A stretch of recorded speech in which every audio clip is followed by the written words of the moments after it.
ಕಟ್ಟಡ ಸಾಮಗ್ರಿಗಳ ದರ ಹೆಚ್ಚಿಸಿರುವ ಕ್ರಷರ್ ಮಾಲೀಕರ ವಿರುದ್ಧ ಮಂಗಳವಾರ ನಗರದ ಆಜಾದ್ ಪಾರ್ಕ್ ವೃತ್ತದಲ್ಲಿ ಟಿಪ್ಪರ್ ಮತ್ತು ಟ್ರ್ಯಾಕ್ಟರ್ ಮಾಲೀಕರು ಚಾಲಕರ ಸಂಘದ ವತಿಯಿಂದ ಪ್ರತಿಭಟನೆ ನಡೆಸುವ ಮೂಲಕ ಆಕ್ರೋಶ ವ್ಯಕ್ತಪಡಿಸಿದರು.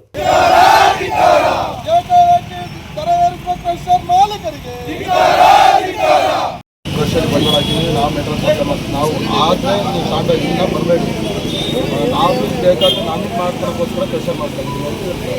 ನಮಗೆ ಕ್ರಷರ್ ಅವಶ್ಯಕತೆ ಇಲ್ಲ. ಈ ವೇಳೆ ಮಾತನಾಡಿದ ಚಾಲಕರು, ಕ್ರಷರ್ ಮಾಲೀಕರು ಯಾವುದೇ ಮಾಹಿತಿ ಅಥವಾ ಸಭೆ ನಡೆಸದೆ ದಿಢೀರನೆ ಕಟ್ಟಡ ಸಾಮಗ್ರಿಗಳ ದರ ಏರಿಸಿರುವುದು ಖಂಡನೀಯ. ಈ ಬಗ್ಗೆ ಕ್ರಷರ್ ಮಾಲೀಕರಿಗೆ ವಿಚಾರಿಸಿದರೆ ಉಡಾಫೆ ಉತ್ತರ ನೀಡುತ್ತಿದ್ದಾರೆ ಎಂದು ಆರೋಪಿಸಿದರು. ಪ್ರತಿಭಟನೆ ಏನಕ್ಕೆ ಕಂಡಿದ್ದೀವಿ ಅಂದರೆ, ಏಕಾಏಕಿ ಕ್ರಷರ್ ಮಾಲೀಕರು ಏಕಾಏಕಿ ದರವನ್ನು ಏರಿಸಿದ್ದಾರೆ. ಮತ್ತು ಯಾವುದೇ ಟಿಪ್ಪರ್ ಚಾಲಕರಿಗಾಗಲಿ ಮಾಲೀಕರಿಗಾಗಲಿ ಯಾರಿಗೂ ಸಮೇತ ಒಂದು ಮೀಟಿಂಗ್ ಕರೆದು ದರ ಏರಿಸ್ತೀವಿ ಅನ್ನೋದೊಂದು ಮಾಡಿದರೆ ಏಕಾಏಕಿ ದರ ಏರಿಸಿದ್ದಾರೆ. ಅದನ್ನು ಕೇಳಲಿಕ್ಕೆ ಹೋದ ಸಮಯದಲ್ಲಿ ದೌರ್ಜನ್ಯ ಮಾಡ್ತಾರೆ. ನಾವೇನಾರ ಒಂದು ಮಾತು ಏನಾರ ಕೇಳಕ್ಕೆ ಹೋದರೆ ನಮ್ಮದೇ ಕ್ರಷರು, ನಾವು ಪ್ರೊಡಕ್ಷನ್ ಮಾಡ್ತೀವಿ, ನಾವು ಬೇಕಾಗ್ಬಿಟ್ಟು ನಮಗೆ ಇಷ್ಟ ಬಂದರೆ ಕೊಡ್ತೀವಿ, ಇಲ್ಲಾಂದರೆ ಕೊಡಲ್ಲ ಅಂತಾರೆ. ಇದನ್ನೆಲ್ಲ ಕೇಳಕ್ಕೆ ಹೋದರೆ ದೌರ್ಜನ್ಯ ಮಾಡ್ತಾರೆ. ನಮಗೆ ಬೇಡ, ಅವ್ರು ಮನೆ ಮಾಡ್ಕೊಂಡಿದ್ರೆ ಸರ್ಕಾರಕ್ಕೆ ಕೇಳಿ ಮನೆಗೆ ಮಾಡ್ಕೊಳ್ಳಿ. ಅವರು ನಮಗೆ ಏನಿದೆ, ಚಿಕ್ಕಮಗಳೂರು ಜಿಲ್ಲೆಯಲ್ಲಿ 6 ನದಿಗಳು ಹುಡ್ತವೆ. ಮಳ್ಳು ಮಳ್ಳು ನಮ್ಮ ಜಿಲ್ಲೆಯಲ್ಲೇ ಹುಟ್ಟೋದ್ರಿಂದ ಬೇರೆ ಜಿಲ್ಲೆ ಮಳ್ಳು ಕೊಡ್ತಾ ಇದ್ದಾರೆ. ನಮ್ಮ ಜಿಲ್ಲೆಯಲ್ಲಿ ಯಾಕೆ ಮಳ್ಳು ಕೊಡ್ತಾ ಇಲ್ಲ? 5 ವರ್ಷದಿಂದ ಮಳ್ಳು ನಮಗೆ ಯಾಕೆ ಕೊಡ್ತಾ ಇಲ್ಲ? ನಮಗೂ ಮಳ್ಳು ಕೊಡಲಿ, ನಾವು ಗೌರ್ಮೆಂಟಿಂದನೇ ಮಳ್ಳು ಹೊಡಿತೀವಿ.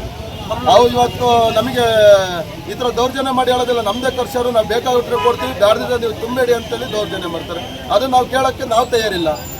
ಇವಾಗ ಎಲ್ಲ ಪಕ್ಕದ ಜಿಲ್ಲೆಯಲ್ಲಿ ಏನು ರೈಟ್ ಇದೆ ಅದೇ ಜಿಲ್ಲೆಯಲ್ಲಿ ನಮ್ಮ ಜಿಲ್ಲೆಯಲ್ಲೂ ಅದೇ ರೈಟ್ ಆಗಬೇಕು. ಅದು ಬಿಟ್ಟು ಪಕ್ಕದ ಜಿಲ್ಲೆಗೆ ಒಂದು ಮೆಟ್ರೋಲ್ ಬರುತ್ತೆ, ನಮ್ಮ ಜಿಲ್ಲೆಗೆ ಒಂದು ಮೆಟ್ರೋಲ್ ಬರುತ್ತಾ? ಅವರಿಗೆ ಇದರಿಂದ ಅವ್ರಿಗೆ ಬೇರೆ ಜಿಲ್ಲೆಯಿಂದ ಡೀಸೆಲ್ ಕಮ್ಮಿ ಬರುತ್ತೆ, ನಮ್ಮ ಜಿಲ್ಲೆಗೆ ಡೀಸೆಲ್ ರೇಟ್ ಜಾಸ್ತಿ ಬರುತ್ತಾ? ಇದು ಯಾಕಾಗಿ ನೀವು ಏಕಾಏಕಿ ಮಾಡ್ತಿದ್ದೀರಾ?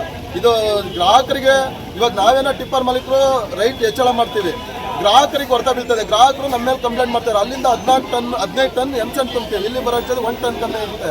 ನಾವು ಮಧ್ಯದಲ್ಲಿ ಎಳ್ಕೊಂಬಂದಿರೋ ಕಳ್ಳರು ಅಂತ ನಮಗೆ ದೂರ ಆಗ್ತಾ ಇದ್ದಾರೆ. ಈ ಎಲ್ಲ ಕಡೆ ಸಮಸ್ಯೆಯನ್ನು ನಾವು ಒಬ್ಬರೇ ಕೇಳ್ತಾ ಇದ್ದೀವಿ. ಟಿಪ್ಪರ್ ಮಾಲೀಕರ ಮೇಲೆ ಜವಾಬ್ದಾರಿ ಮತ್ತು ಅವ್ರ ಮೇಲೆ ಒತ್ತಡ ಬರ್ತಿರೋ ಕಾರಣಕ್ಕೋಸ್ಕರ ಈ ಮುಷ್ಕರ ಹಮ್ಮಿಕೊಳ್ತಿದ್ದೀವಿ. ಈ ಕೂಡಲೇ ಕ್ರಷರ್ ಮಾಲೀಕರು ಬಂದು ದರ ಏರಿಕೆಯನ್ನು ನಿಲ್ಲಿಸಿ ಮತ್ತು ಏನಿದೆ ಅದು ನಿಗದಿ ಮಾಡಿ ನಮಗೇನು ನ್ಯಾಯ ಒದಗಿಸ್ಕೊಡ್ಬೇಕು ಅದನ್ನು ಒದಗಿಸ್ಕೊಡ್ಬೇಕು. ಜಿಲ್ಲಾಧಿಕಾರಿಗಳು ಸಮೇತ ನಮಗೆ ಸಹಕಾರ ಮಾಡಬೇಕು, ಒದಗಿಸ್ಕೊಡ್ಬೇಕು.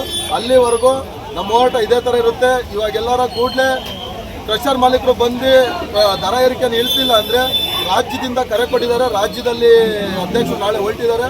ಮತ್ತು ಪಕ್ಕದ ಜಿಲ್ಲೆಯಿಂದನೂ ಎಲ್ಲ ಜಿಲ್ಲಾಧ್ಯಕ್ಷರು ಮತ್ತು ಅಲ್ಲೇ ಅಧ್ಯಕ್ಷರುಗಳು, ಎಲ್ಲ ಜಿಲ್ಲಾ ಅಧ್ಯಕ್ಷರುಗಳು ಚಿಕ್ಕಮಗಳೂರಿಗೆ ಪ್ರತಿಭಟನೆ ಭಾಗವಹಿಸೋದು ಬರ್ತಾ ಇದ್ದಾರೆ. ಯಾಕೆಂದರೆ ಅವ್ರು ದೌರ್ಜನ್ಯ ಮಾಡಿರೋದು ಇಡೀ ಡಿಸ್ಟಿಕ್ಕಿಗೆ ಗೊತ್ತಾಗಿದೆ, ನಮ್ಮ ಜಿಲ್ಲಾಧ್ಯಕ್ಷರಿಗೂ ಗೊತ್ತಾಗಿದೆ, ರಾಜ್ಯಾಧ್ಯಕ್ಷರಿಗೂ ಗೊತ್ತಾಗಿದೆ, ಗೌರವ ಅಧ್ಯಕ್ಷರು ಸಮೇತ ನಾಳೆ ಬರ್ತಾ ಇದ್ದಾರೆ. ಎಲ್ಲರೂ ಕೂಡ ಈ ಪ್ರತಿಭಟನೆ ಬರ್ತಾರೆ. ಇಲ್ಲೆಲ್ಲರ ನಮಗೆ ನ್ಯಾಯ ಒದಗಿಸ್ಕೊಳ್ಳಿಲ್ಲ ಅಂದರೆ ನಾಳೆ ಕ್ರಷರ್ ಮುತ್ತಿ ಹಾಕೋದು ನಿರ್ಧಾರ ಮಾಡಿದ್ದೀವಿ.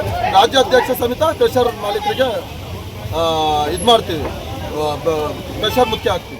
ಇದೇ ವೇಳೆ ಚಾಲಕರ ಸಂಘದ ಅಧ್ಯಕ್ಷ ಮಂಜುನಾಥ್, ಉಪಾಧ್ಯಕ್ಷ ಜಗದೀಶ್, ಸದಸ್ಯರಾದ ಲಕ್ಷ್ಮಣಗೌಡ, ಆಲೇಗೌಡ, ಸುರೇಶ್, ರಮೇಶ್, ತಿಮ್ಮಶೆಟ್ಟಿ, ಮಂಜು, ನಟರಾಜ್, ಮಣಿ ಮುಂತಾದವರು ಉಪಸ್ಥಿತರಿದ್ದರು.